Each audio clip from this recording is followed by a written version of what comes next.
doing? My name is Mickey, and this is Mickey in the Middle, the quintessential show for middle Americans, where it doesn't matter where you've been, where you're going, just matters that you're here right now. This is the show that does not pay attention to the 20% of the crazies on the far right or the 20% of the crazies on the far left.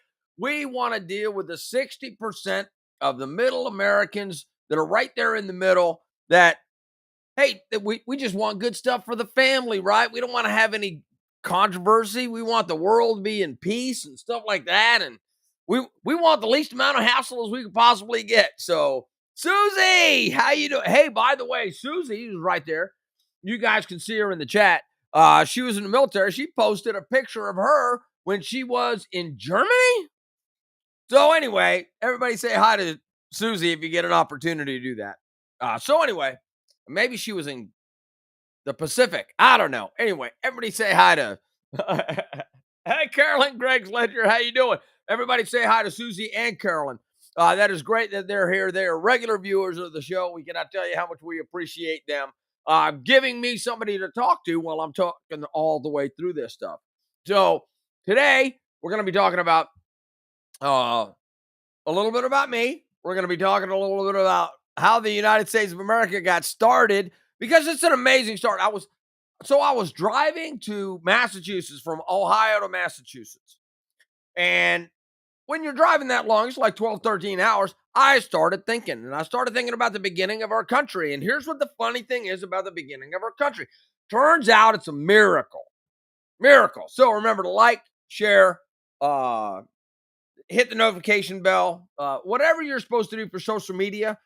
If you can do that, I would greatly appreciate that. But share it and like it and do all that stuff so I can get higher in the algorithm, because everybody knows that I need to be higher in the algorithm.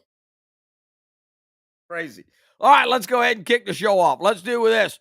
All right, so hey, we the people of the United States of America to ensure domestic tranquility, provide for the common. That's the first part of that right there. So the world population, there are 8,235,000,000 people on the in the world right there today in the United States of America. If you're wondering about that, there's 347,356,256, and that number should be changing here like every. See how slow that is? That is really, really slow. See, the numbers will change as we've got this on there. Look at that. India just went up. So India's having babies crazy. China's having babies crazy. 257. So 347,356. So we're only adding like one person. Here's why I do this. See, our population is growing slower than India and China, and India and China already have more people than we do. That is one of the things that is absolutely crazy to think about, is the population on the planet is getting bigger, but we're slowly growing, and the two biggest populations are growing. Why? Well, because they're having more babies. So India has 1.46 billion people, and China has 1.41 billion people. So that means there's a lot of people, doing it. I'm just saying they're doing it and they're having babies. So the larger the population set, the more people are going to be having babies. So their population is going to continue to grow. Here's the crazy thing about that. They have to feed more people. They have to take care of more people. They're going to have more resources because of more people. So the way the population works is when you do it and you have a baby, that baby eventually grows up and that baby goes to work, which means that the baby's going to be having to burn gasoline or be able to have transportation, but they're also going to have a roof over their head. They're going to have heat. They're going to have cooling. They're going to have a manufacturing type of a setting. Right? So every person that comes on the planet takes up more resources. As they take up more resources, they usually combine and they live in cities and they live together like in neighborhoods. We don't live separately, right? The majority of us all live collectively. That makes a heat sink because we got, how many people did I say we have on the planet? We have 8 billion people on the planet. That means that That's a lot of people taking up a lot of resources. Of course, it's going to be getting warmer, right? That's just the way that the world works. And that's the way that math and physics work. So, all right. So, moving on. So, the debt clock. Let's go and see the debt clock real quick. All right. The debt clock. The United States of America is now 37,112,380,670,678. That's a lot of money. It's a lot fast. That's going real fast. So I can't tell you about that. So anyway, what are we going to talk about today? We're going to talk about America and the miracle that is America. The miracle that came up with the Constitution of the United States of America. It's in this little book. Now, the Constitution of America is also one of the things, it's our the founding document, right? We have the Declaration of Independence. And basically, that was a small group of people, a small group of people sent a letter to King George that said, piss off. King George III, by the way. I want you to think about that. Did they have a consensus in the United States or the 13 colonies to tell King George III to piss off? Or was it a small vocal minority? Everybody had talked. The king controlled the newspapers. The king controlled all 13 colonies. France, Spain, Portugal, Great Britain were all fighting over the United States of America. They were fighting over Canada. They were fighting over the what was going on in the Bahamas. They were fighting on what was going on in Mexico. It was a great new world. Whoever got their people in here took over, and they started planting flags. So down in Florida, the Spain planted flags, right? Up in New England, the British planted flags. Up in Canada, the French planted flags. Down in Louisiana, the French planted flags down there too. But up in New England, right? So we're talking Maine, New Hampshire, Connecticut, Massachusetts, New York, Pennsylvania, Virginia, or Rhode Island, maybe, North Carolina. All those belong to Great Britain. They all run by governors. They all had rules because what was going on was the people that were over in that part of the United States of America, later to be, had it going on by Britain. But Britain was pissing people off. Why? Because they weren't letting people do the things that people want to do. People want to be free.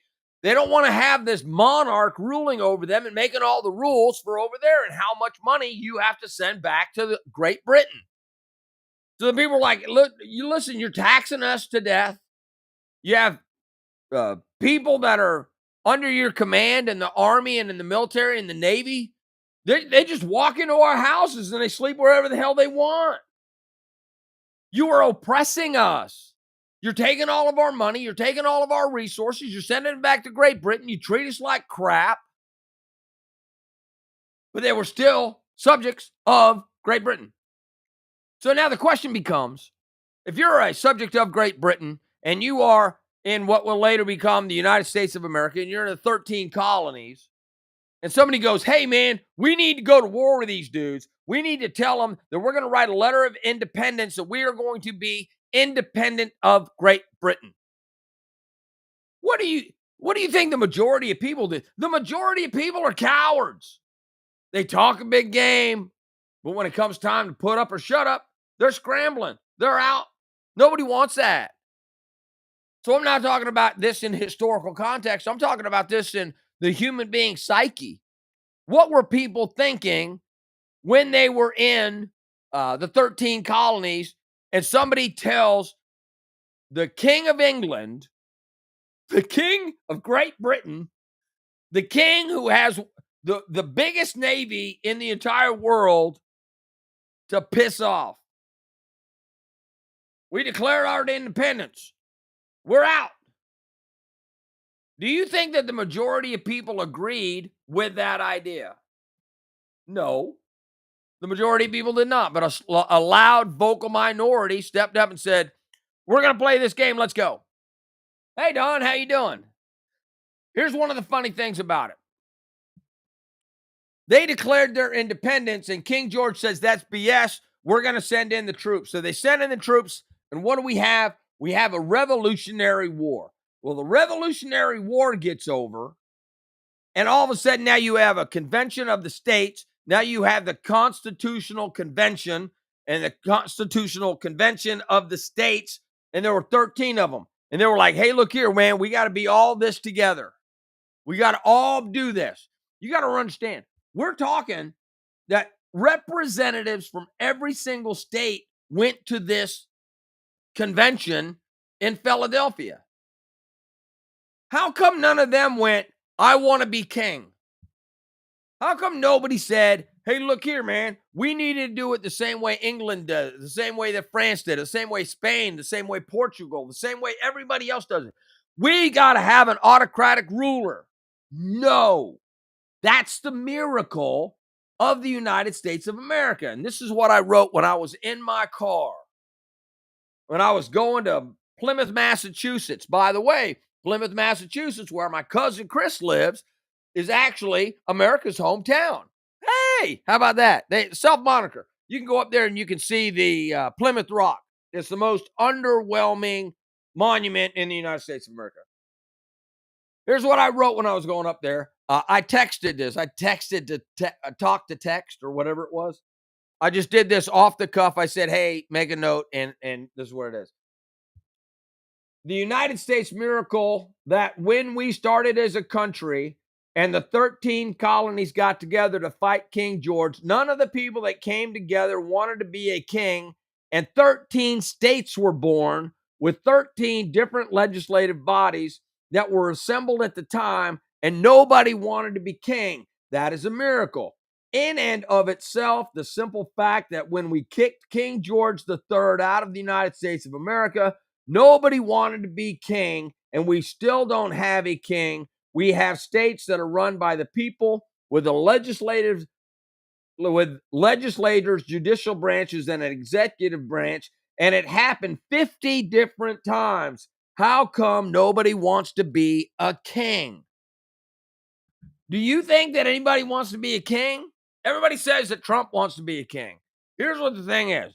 I believe that everybody that's in politics is a narcissist. They're getting something out of it. They're like, hey, I want to be important. I want to change. They don't know what's going on in the legislature. They don't know all of the rules and all of the regulations and all of the things about the EPA they just want to get their agenda done. They want to be somebody. If you want to be a senator, you think that you're smarter than everybody else, and you're going to go up there and if you want to be president, you got to be out of your damn mind. You got to be narcissistic. You got to be bombastic. You got to be one of those people that get it in their heads is like, I'm important and my voice needs to be heard. Please. You guys are killing me. There's absolutely no reason to be narcissistic and bombastic. You can go and be a normal human being and want to serve your community without being one of the important people, right?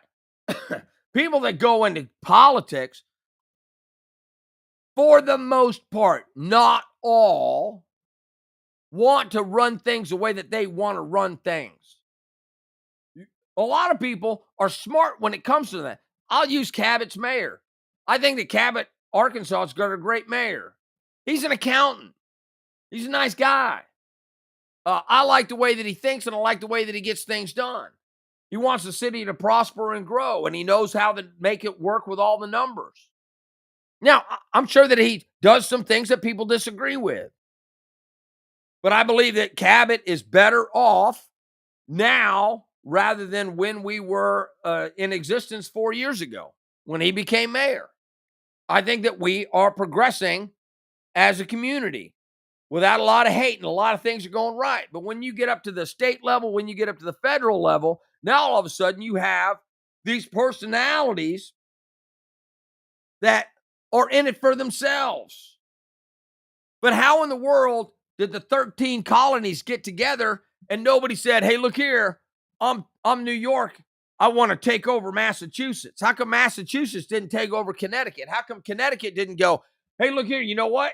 I want to take my army and I want to go against all of the other states. How come we didn't have the narcissistic, bombastic personalities in the 13 colonies that had this triumph or die trying type of an attitude? It's absolutely a miracle when you think about it. When you think about how many people were in the United States of America at that time, it wasn't very many. I think it was less than 1 million people. The fact that somebody didn't go, hey, look here, I want to be the ruler, I want to be the king. Nobody did that.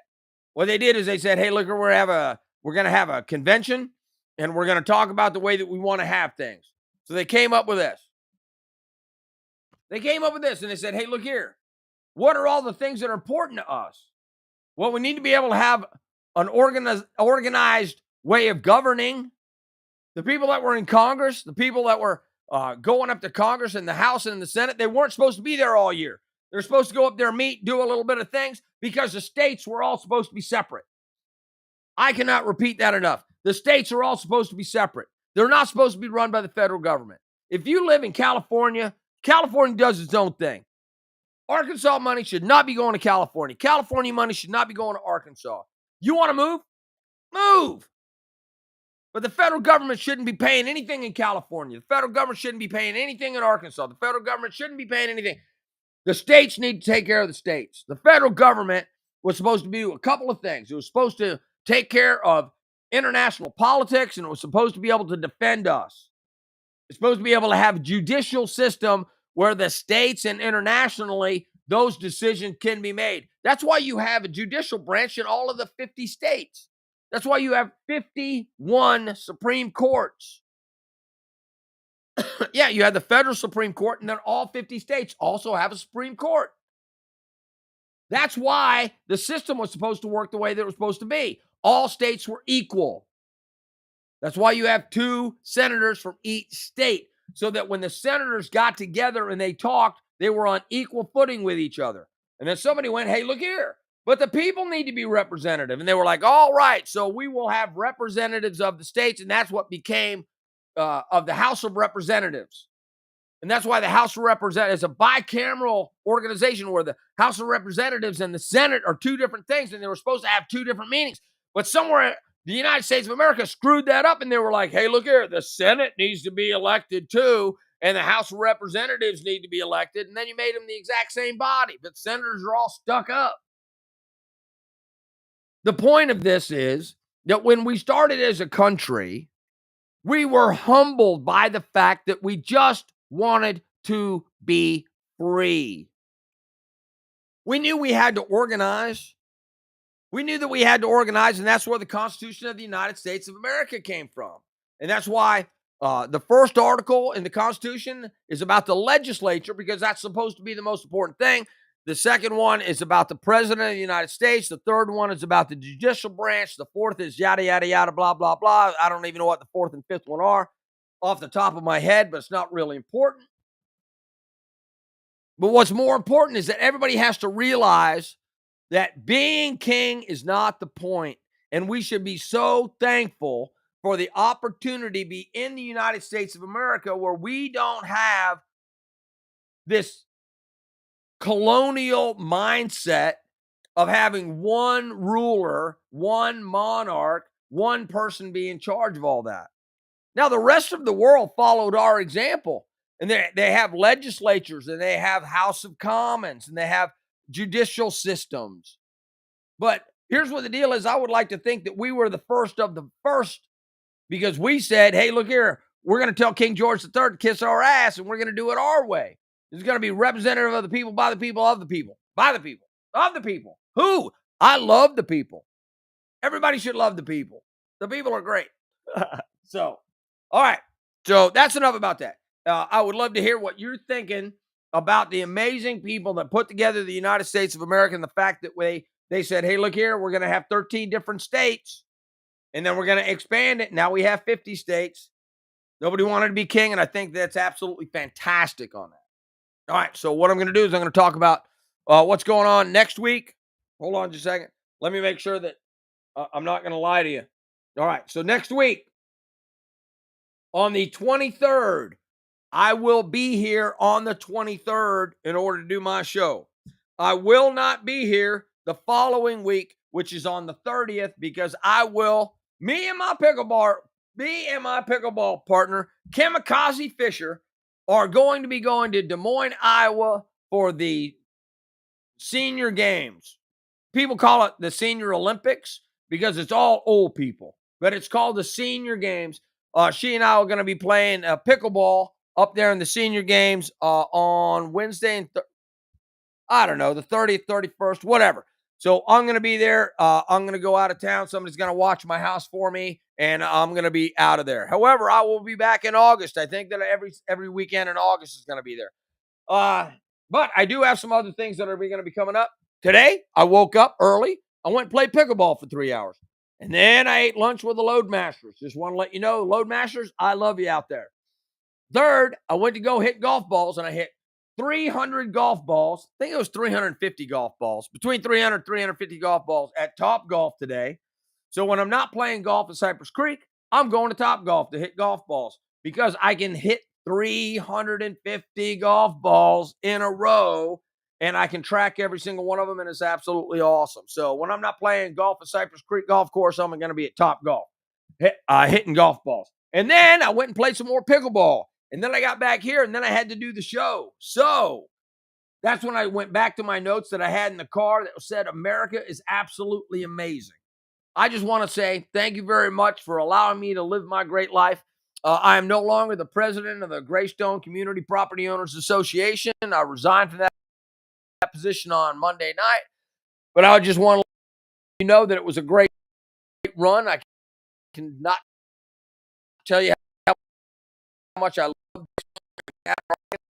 So,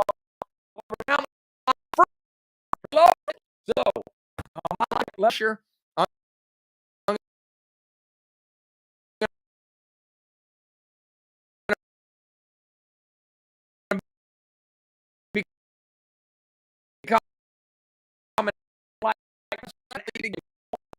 every Wednesday, 9 p.m. Central, wherever I am. You guys be good. I will be good. Remember, I love you. Take care of yourself. Be good. Bye.